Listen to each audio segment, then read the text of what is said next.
अनादिकाल से संसार का प्रत्येक प्राणी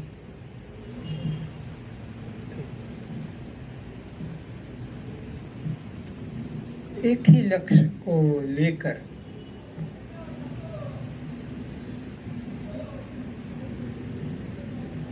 सब और दौड़ लगा रहा है और सब ओर से निराश होकर लौट रहा है। दौड़ना बंद नहीं हुआ, मार्ग बदल लेता है, धर्म बदल लेता है, कर्म बदल लेता है,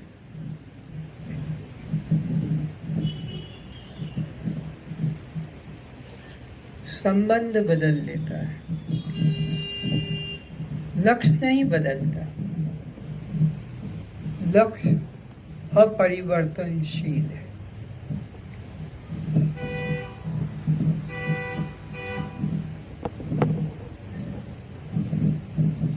जैसे पानी का नीचे की तरफ बहना ये स्वाभाविक उसका स्वधर्म है, ऐसे मन का भी सुख आनंद खोजना स्वाभाविक है। जब तक इसे उस अपने मूल स्वरूप का पता नहीं लगेगा, उस अखंड आनंद स्वरूप का पता नहीं लगेगा, अपने असली घर का पता नहीं लगेगा, तब तक इसकी दौड़ बंद नहीं हो, खोज बंद नहीं होगी। जब बहुत बहुत जन्मों के पुण्य एकत्रित हो जाते हैं, तब जाकर इसे किसी सद्गुरु की प्राप्ति होती।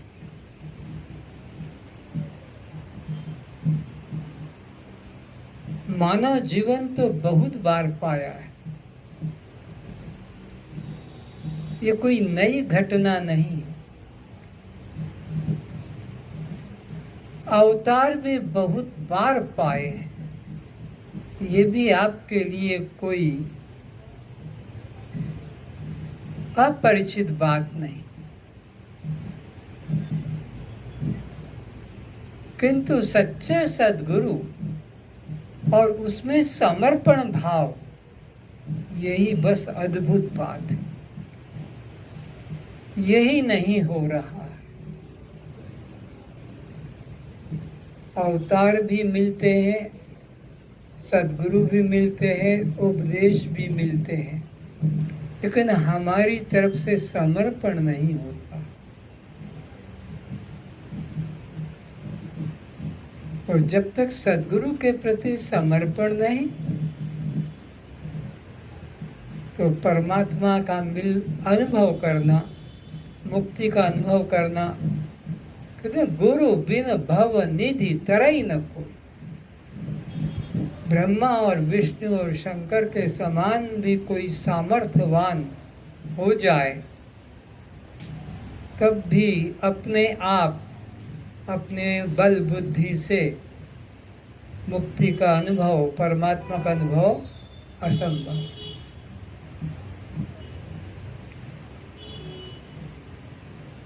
इसलिए भगवान कहते हैं बहुनाम जन्मनाम अंते, और फिर जन्म नहीं लेना पड़ता, बस वो अंतिम जन्म होता है। बहुनाम जन्मनाम अंते, कौन सा? ज्ञानवान माम प्रपद्यन्ते, ज्ञानवान ही मेरे शरणापन्न होता है।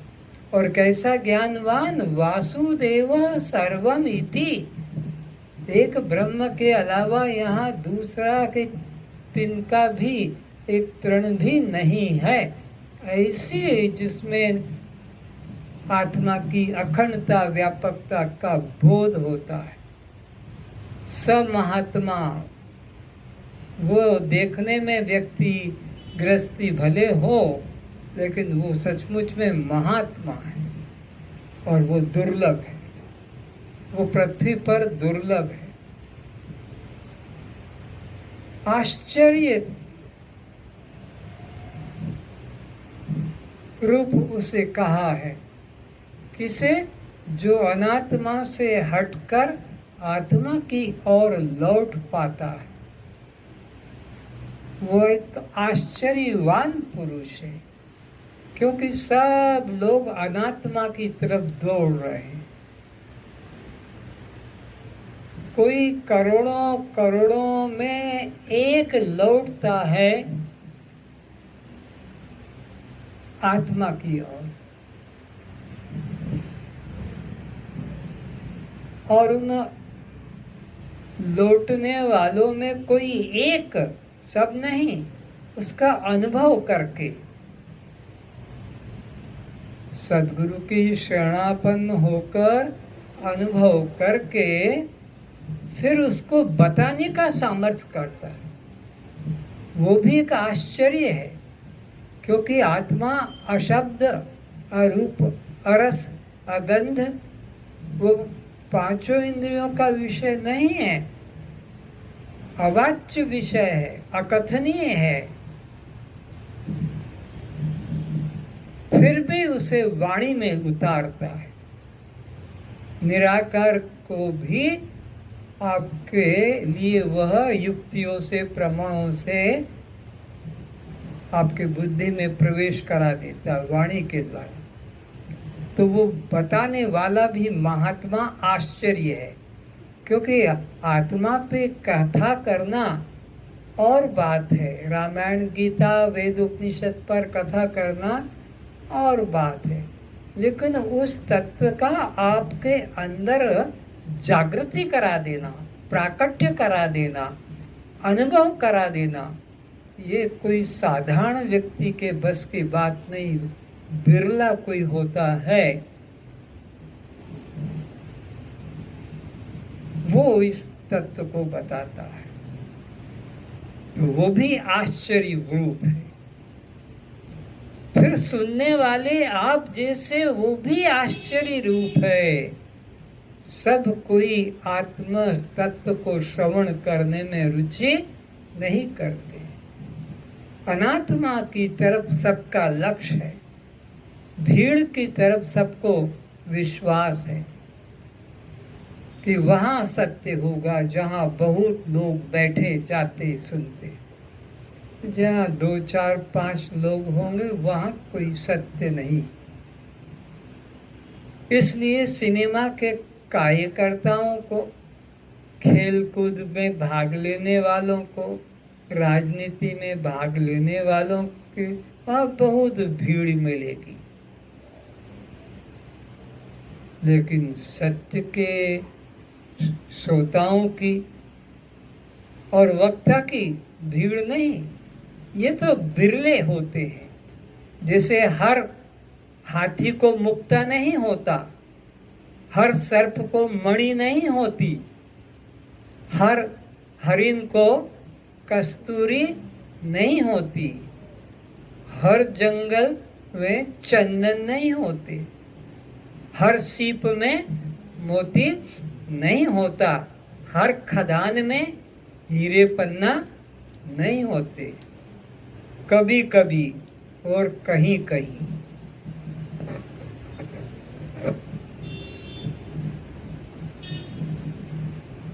इसी प्रकार आत्म तत्व की बात है। सुनने वाले भी आश्चर्यवत हैं जो अनात्मा से हटकर इस अंतर्मुखी होकर अपने स्वरूप की बात सुनते हैं। फिर उन सुनने वालों में भी कोई एक उसको पकड़ता है, धारण करता है। अधिकांश तो सुनकर उसको भुला ही देते हैं और कहते हैं कि ये बड़ा कठिन काम है, हमसे नहीं होगा। अरे भाई, अगर मनुष्य होकर तुम इसे कठिन काम कह दोगे तो क्या पशु पक्षी बनकर ये संभव होगा?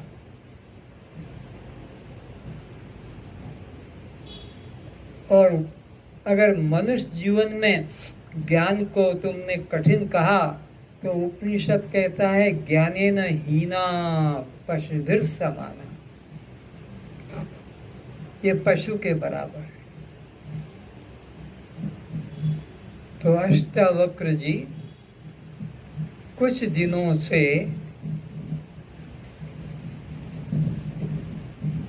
जनक जी को निमित्त बनाकर हम सभी श्रोताओं को यही संदेश देते आ रहे हैं कि हे मुमुक्षुओं,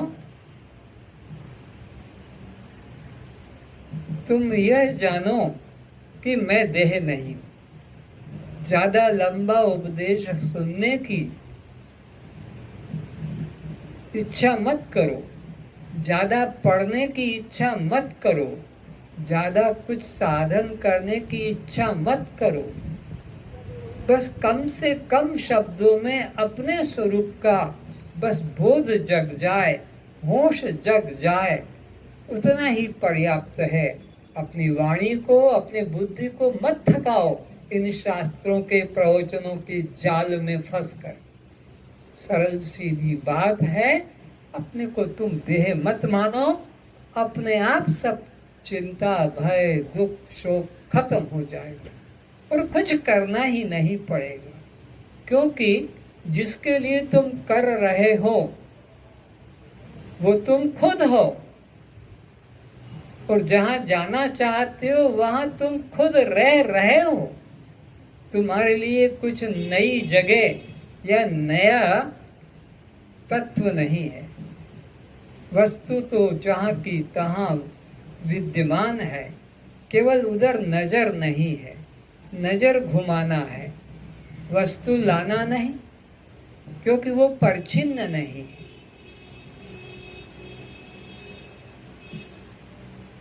अष्टावक्र जी का एक ही रोज यही उपदेश हम लोगों को मिलता है कि बस तुम इतनी ही साधना करो, दिन भर उठते बैठते खाते पीते आते जाते चलते बात करते, मैं शरीर नहीं हूँ, ये सब मेरा दृश्य है, मैं इससे पृथक बस साक्षी आत्मा हूँ।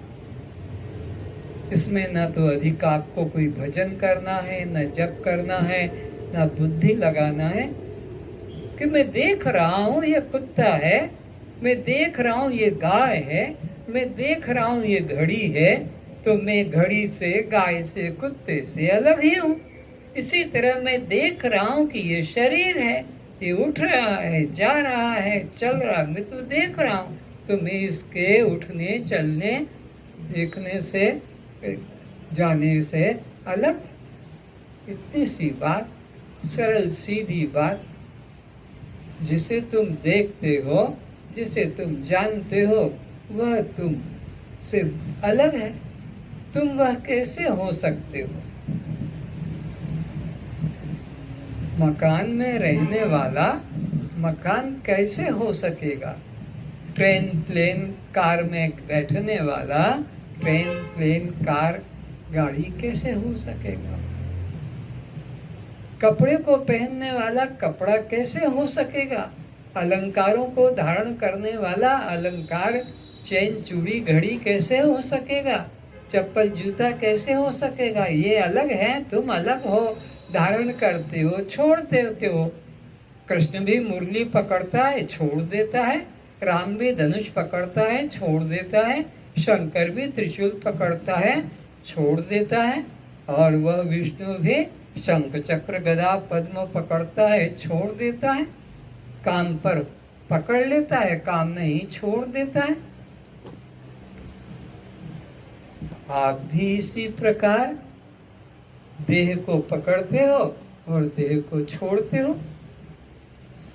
84 लाख योनियां यही तो बता रहे हैं कि तुम देह नहीं हो, पकड़ा छोड़ा, धारण किया उतारा, धारण किया, कपड़े उतारते हो, अलंकार उतारते हो, जूते चप्पल उतारते हो, ऐसे इस चमड़े की खोल को इसको उतारते हो। तो बस हे जनक, तुम इतना ही करो और मैं तुम्हें कठिन साधना बताने वाला नहीं हूँ। तो तुमने जन्मों जन्मों से कठिन तप साधन किया, उसकी कोई जरूरत नहीं है। लेकिन अब इतना ही कर लो कि यह शरीर मैं नहीं, मैं जन्म के पहले ये था। ये जो अभी फोटो खिंचा कर रख रहे हो, एल्बम में रख रहे हो, ये जन्म के पहले नहीं था और मृत्यु के बाद भी ये नहीं रहेगा। ये वर्तमान में दिखाई पड़ता है। तो जो आदि में नहीं और जो अंत में नहीं, फिर वो मध्य में भले दिखे तब भी वो ना नहीं है।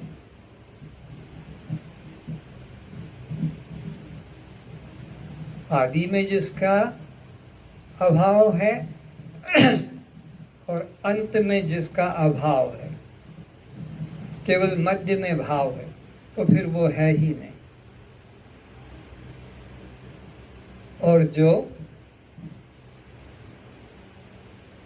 पहले था और जो आगे रहेगा किंतु मध्य में नहीं दिखता, वो ही मध्य में है।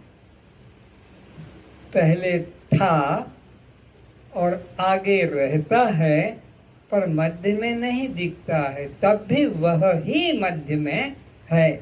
आदि अंत में जो है वही सत्य है। फिर मध्य में नहीं दिखने पर भी वह है। और जो आदि में नहीं और अंत में नहीं, तो मध्य में भले दिखे कोई भी आकार, वो नहीं। तो हे राजन, ये प्रत्यक्ष बात है कि जो जो दिखाई पड़ता है तो मुझसे अलग हो, भिन्न हो, वो तुम कैसे मान लेते हो? एक आश्चर्य की ही बात है कि जिसको तुमने जान लिया कि यह मल है, यह जूता है, यह कुत्ता है, तो जिसको यह करके बता देते हो, नेदम यदिदम उपास्ते, वेद कहता है उसकी कभी उपासना मत करना कि यह राम है, यह कृष्ण है, यह विष्णु है। क्यों? यह मल है, यह कुत्ता है, यह जूता है। इसी श्रेणी में तुमने कह दिया यह राम है, ये कृष्ण है, ये शंकर है, ये विष्णु है, यह नेदम यदिदम उपास्ते, कभी उसकी उपासना मत करना, वो ब्रह्म का वास्तविक रूप नहीं है। तो फिर कौन है? जिसकी शक्ति पाकर ये सब अपना अपना देह संघात पूरा काम कर रहा है। तदेव ब्रह्म तुम विद्धि, उसको तुम ब्रह्म जानना। तदेव तुम ब्रह्म विद्धि नेदम यदिदम उपास्ते, उसको यह करके मत जानना। तो हे जनक, जिसको तुमने यह करके जाना है वह तुम नहीं हो। यह हाथ है, यह पैर है, यह नाक है, यह आँख है, यह कान है, यह मुख है, यह जिह्वा है, यह पेट है, यह सिर है, यह बाल है। तो बस है जहाँ तक मिलता है जिस पदार्थ में, वो पदार्थ नहीं है, केवल है रहेगा सदा से, है नित्य है का कभी अभाव नहीं है। पर जिसको तुमने उपाधि दे दी वह अनित्य पदार्थ है। तो यह शरीर है, जैसे यह हाथ है, पैर है, सर है, नाक है, तो यह तुम नहीं हो। तुम केवल है सत्ता हो। तुम्हारी सत्ता से हाथ है, पैर है तुम्हारा है, और हाथ पैर यह सब माया के विकार नाशवान पदार्थ है। तुम्हारी सत्ता से यह शरीर है, तुम्हारी सत्ता से, तो तुम यह शरीर नहीं हो। हे राजन, यह वेदों का कथन है, ये किसी मनुष्य का कथन नहीं है, ये भगवान का कथन है। भगवान कहते हैं कि तुम यह शरीर नहीं हो, तुम तो एक अखंड सत्ता हो जो सब में समान रहती है। हरि व्यापक सर्वत्र समाना, सर्वत्र समाना, ऊंच नीच में नहीं कम ज्यादा। चाहे ब्राह्मण हो कि शूद्र हो, धनी हो कि निर्धन हो, विद्वान हो कि मूर्ख हो, सदाचारी हो कि दुराचारी हो, पशु हो कि पक्षी हो, हरि व्यापक सर्वत्र समान, सब में समान विद्यमान रहता है। वह ब्रह्म है, एक देशी, एक कालिक, एक वस्तु रूप परमात्मा नहीं। परमात्मा अखंड होने से सब देश, सब काल और सब रूप में विद्यमान रहता है। कौन है परमात्मा? भृगु को उनके पिता वरुण बताते हैं कि बेटा, ये दुनिया वाले जिसको भगवान भगवान, यह भगवान वो भगवान बता रहे, तू उसकी उपासना मत करना। इन दुनिया वालों के पीछे भेड़िया दशान की तरह जो भेड़ों के पीछे भाग रहे, तो किसकी उपासना करेगा? जिससे ये सृष्टि उत्पन्न होती है, जो ये सृष्टि का पालन करता है और फिर जिसमें ये सृष्टि लीन होती है, वो ब्रह्म है। उसका कोई नाम रूप आकार नहीं है, उसका कोई जाति बंधु नहीं है, उसकी उपासना करो। तो इतनी सी बात समझने की है कि यह करके जो कुछ भी जाना जाता है, तुम जिस जिस पर यह की मोहर लगा देते हो, यह की ठप्पा लगाया कि बस वो तुमसे अलग हुआ, यह का ठप्पा लगाया कि तुमसे वो अलग हुआ, शुरू कर लो। यह पिता अलग हो गया, यह माता अलग हो गई, यह पति अलग हो गया, यह पत्नी अलग हो गई, यह बेटा अलग हो गया, ये बेटी अलग हो गई, यह गुरु अलग हो गया, यह भगवान। जिस जिसको यह से तुम ठप्पा मार देते हो, फिर वो रह जाता है जिस पे कोई ठप्पा मारने वाला, सबको ठप्पा मार मार के अलग एक तरफ कर डाला। अब कौन रह गया? जो सबको ठप्पा लगा रहा था, जिसको अब कोई ठप्पा लगाने वाला, कहने वाला नहीं, वह तुम हो। यह रूप में जो कुछ भी गिनती में आ जाए, बताने में आ जाए, कहने में आ जाए, वह तुम नहीं। और एक सुंदर छोटा सा फार्मूला, इधर मैं लिख लो, इधर हूँ लिख लो। इधर क्या लिखा? स्टार्टिंग में मैं और अंत में हूँ, मैं और हूँ। अब बीच में जो लिखो सब कचरा, बीच में जो लिख दो सब कचरा। अरे मैं कलेक्टर हूँ, कचरा। मैं डायरेक्टर हूँ, कचरा। मैं प्रेसिडेंट हूँ, कचरा। मैं और हूँ बस बना रहेगा, मैं और हूँ बस। ये अपरिवर्तनशील है, इसमें कभी कुछ भी रुकावट नहीं है। आदि में और अंत में, फिर मध्य में जो है सब कचरा। कब कचरा? छोटा सा फार्मूला है।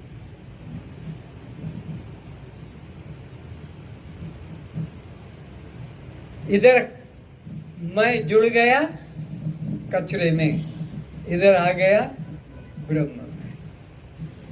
ये संसार, ये परमात्मा, ये है आपका मैं। इधर जुड़ जाए तो बंधन, और वहां से हटकर इधर जुड़ जाए ये ब्रह्म।